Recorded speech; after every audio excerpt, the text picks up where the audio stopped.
सबको प्रभु यीशु मसीह के नाम में जय मसीह की। आप सबको मैं मेरा और एक वीडियो में स्वागत करता हूं।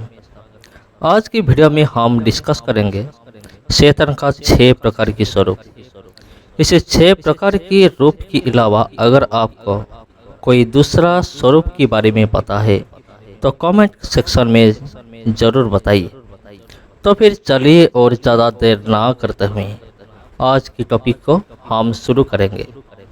शैतान का पहला स्वरूप सुशील रूप। कुछ दिन पहले मैं शैतान के बारे में एक वीडियो बनाया था। आज भी इस वीडियो मेरे चैनल में है, आप जाकर देख सकते हैं। टॉपिक ऐसा था, सुशील भेष में शैतान। सवाल ऐसा है, अगर शैतान सूट बूट पहन के सुशील रूप में आपके घर आएगा तो आप क्या करेंगे? तो शैतान भद्र रूप भी ले सकता है। मेरे साथ बाइबल में खोलिए मत्ती की किताब 7:15। यहाँ शैतान का सुशील भेष के बारे में बात किया गया है। सुशील भेष का मतलब है सुशील रूप। इसे अंत के दिन में बहुत सारे गलत शिक्षा निकल चुके हैं, बहुत सारे झूठे नबी निकल चुके हैं, बहुत सारे झूठे प्रचारक भी मौजूद हैं। अगर आप उनको देखेंगे तो आप कभी नहीं पहचान सकते ये झूठा है या फिर सच है। अगर आप उन लोगों के साथ बातचीत करेंगे तो भी आप पहचान नहीं सकते ये लोग झूठे हैं या फिर सच है। उसकी वजह क्या है पता है? झूठे प्रचारकों का बातचीत उन लोगों के कपड़े ऐसे अच्छा होता है कि आप सोचेंगे जैसे स्वर्ग से दूत उतर के आए हैं। इसलिए दोस्तों सावधान रहिए। तो फिर आप कैसे पहचानेंगे ये झूठे शिक्षक या फिर अच्छे शिक्षक है? अगर आप वचन को वचन में परखेंगे तो आप जान सकते हैं ये कैसा शिक्षक है। तो फिर आप जितना हो सके परमेश्वर के वचन को अपने हृदय में रखिए। आप जितना ज़्यादा प्रभु के वचन को अपने हृदय में रखेंगे, आप जितना अधिक परमेश्वर के वचन को ध्यान करेंगे, आप उतना ही गलत शिक्षा से खुद को बचा सकते हैं। तो कौन गलत शिक्षा में फंस जाता है? जिनके पास वचन की कमी है, वो मतलब जो खुदा के वचन को ध्यान नहीं करता वो लोग। तो शैतान का सुशील रूप से सावधान रहिए। शैतान किसी भी वक्त सुशील रूप में आपके घर में एंट्री मार सकता है। शैतान का दूसरा रूप उजाला दूत की रूप। शैतान का दूसरा भेष का नाम है उजियाला दूत का भेष। मेरे साथ बाइबल में खोलिए 2 कुरिन्थियों 11:14। यहाँ ऐसे लिखा गया है, इसी में कोई आश्चर्य नहीं है क्योंकि शैतान भी तो परमेश्वर के दूत का रूप धारण कर लेता है। यहाँ भी झूठे प्रेरितों के बारे में लिखा गया है जो लोग खुद को अपोस्तल बुलाते हैं लेकिन सच में अपोस्तल नहीं है। इस तरह के लोग खुद को अपोस्तल बता के गलत शिक्षा देते हैं। पौलुस कहते हैं कि ये कोई आश्चर्य की बात नहीं है क्योंकि शैतान भी खुद उजाला का दूत का भेष ले सकता है। और ज़्यादा सफाई के साथ समझने के लिए लूका की किताब 10:18 पढ़िए।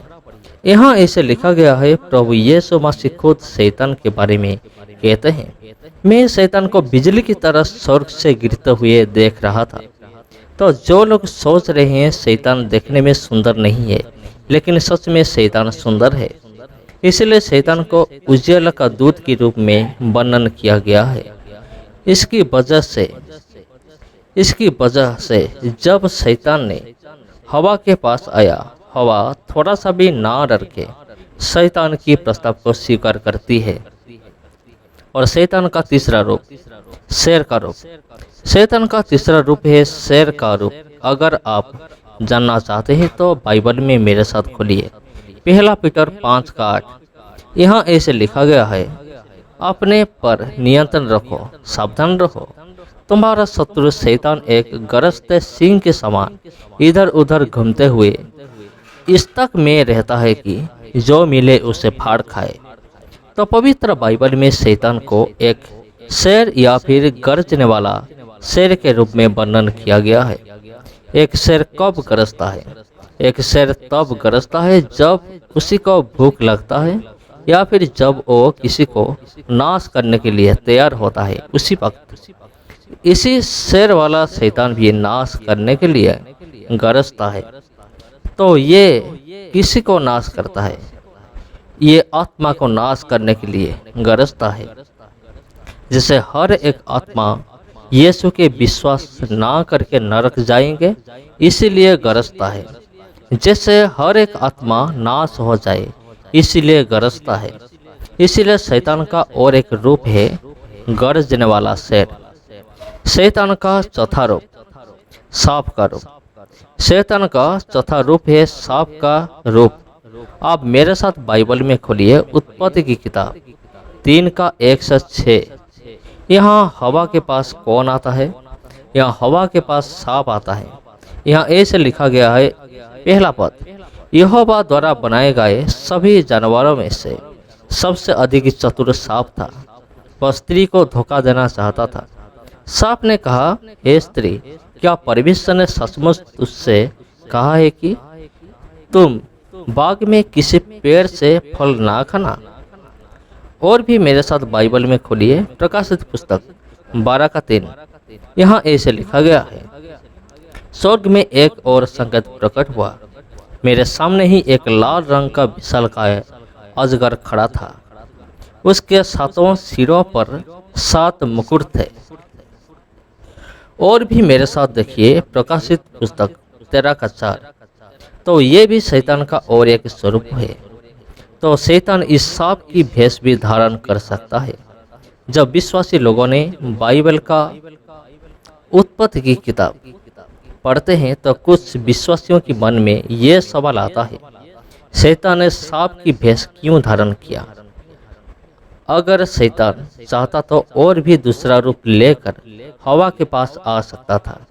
तो इसी के जवाब में कुछ विद्वान लोग बोलते हैं कि हवा ने सांप को ज़्यादा पसंद करती थी, इसीलिए शैतान ने सांप के रूप में हवा के पास आया था। तो फिर आपका क्या राय है, शैतान क्यों सांप की भेष में हवा के पास आया था? क्या शैतान और सांप अलग अलग है या फिर एक है? मुझे कमेंट करके बताइए। तो जो भी हो, शैतान का और एक भेष है सांप की भेष। शैतान का 5वां रूप अदृश्य रूप। इस रूप में शैतान पास तो होता है लेकिन दिखाई नहीं देता है। मेरे प्रियो, शैतान आज भी इस रूप में लोगों के बीच काम करता है। आज की डेट में जो कलीसिया 2 भाग होना, क्रिश्चियन भेदभाव, सुसमाचार में बाधा, ये सब शैतान गायब होकर करता है। तो हम देखेंगे शैतान कब गायब होकर काम किया था और किसके द्वारा काम किया था। बाइबल में मेरे साथ खोलिए यूहन्ना की किताब 13 का 27। यहाँ ऐसे लिखा गया है, जैसे ही यहूदा ने रोटी को टुकड़ा लिया, उसमें शैतान समा गया। फिर यीशु ने उससे कहा, जो तू करने जा रहा है उसे तुरंत कर। मेरे प्रियो, बहुत सारे क्रिश्चियन लोग ये सोच रहे हैं कि अगर हम लॉर्ड सपर ले जाएंगे तो शैतान काम नहीं करेगा, लेकिन यह चिंताधारा पूरी तरह से गलत है। शैतान को हराने के लिए प्रार्थना और वचन ध्यान करना आवश्यकता है। तो फिर शैतान गायब होकर भी काम कर सकता है। और शैतान का छठा रूप चिड़िया का रूप। शैतान का छठा रूप है चिड़िया का रूप। मत्ती की किताब 13 का 4 पढ़िए। यहाँ इसी प्रकार लिखा गया है, जब वह बुवाई कर रहा था तो कुछ बीज राह के किनारे जा पड़े। चिड़ियाएं आई और उन्हें चुंग गई।